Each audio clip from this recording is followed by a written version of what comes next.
Module 5. Traditional Leadership, Roles of Chiefs and Community Councils. 1. The concept of traditional leadership. Traditional leadership is not merely titular, it embodies authority, legitimacy, and responsibility derived from ancestral lineage or dynastic inheritance, recognition by elders and community assemblies. Spiritual or ritual endorsement, demonstrated competence in governance, conflict resolution, and resource management. Traditional leaders serve as custodians of culture, decision makers, and mediators between the people and the spiritual, social, or political realms.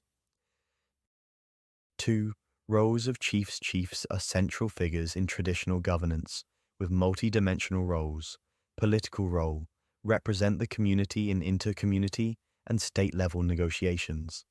Mobilize resources for development projects, festivals, and conflict resolution initiatives. Administer local governance including land allocation, taxation, in-kind or labor, and policy enforcement. Judicial role, preside over traditional courts or dispute resolution forums. Apply customary laws to mediate conflicts in land, inheritance, trade, marriage, and inter-family relations. Employ restorative justice principles, emphasizing reconciliation, compensation, and community harmony. Cultural and spiritual role, lead and oversee ceremonies, rituals, and festivals. Act as custodians of oral traditions, myths, and ancestral knowledge. Serve as spiritual intermediaries, legitimizing authority through ancestral or divine recognition. Developmental role. 3. Roles of elders and advisory councils. Elders and councils operate as supportive and regulatory bodies, balancing the authority of chiefs. Advisory functions provide guidance on political, judicial, and cultural matters. Maintain continuity of governance through institutional memory. Regulatory functions ensure chiefs adhere to customary norms and ethical principles. Act as a check against arbitrary decisions and abuse of power. Conflict mediation resolve disputes independently or assist the chief in complex cases. Promote consensus, ensuring fairness across clans, families, and social groups. Documentation and cultural preservation. Maintain genealogical records, oral histories, and community archives.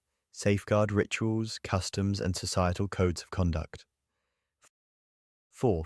Community councils. Community councils provide collective decision-making and governance oversight. Composition, representatives of clans, lineages, or wards, elders, religious or ritual leaders, and other influential community members. Functions, approve major decisions such as land transfers, communal projects, or conflict settlements. Supervise administrative activities, ensuring transparency and accountability. Serve as mediators in disputes between families, clans, or interest groups. Participatory governance. Council meetings encourage community engagement, reinforcing legitimacy of decisions. Encourage consensus-driven solutions rather than top-down imposition. 5. Checks and balances in traditional leadership. Effective traditional governance relies on checks and balances, hierarchical oversight. Subordinate chiefs and local leaders report to paramount chiefs or monarchs. Elder councils monitor and advise on decisions, ensuring adherence to norms. Community assemblies ratify critical policies, providing a participatory dimension to leadership. Ritual and spiritual sanctions. Leaders violating customs may face symbolic or social sanctions, reinforcing accountability. 6. Contemporary relevance of traditional leadership. Despite modern state structures, chiefs and councils remain indispensable. Mediate between local communities and governmental institutions. Preserve cultural heritage in the face of modernization and urbanization.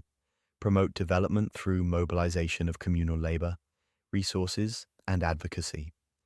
Ensure social cohesion, conflict resolution, and effective governance where state mechanisms may be weak.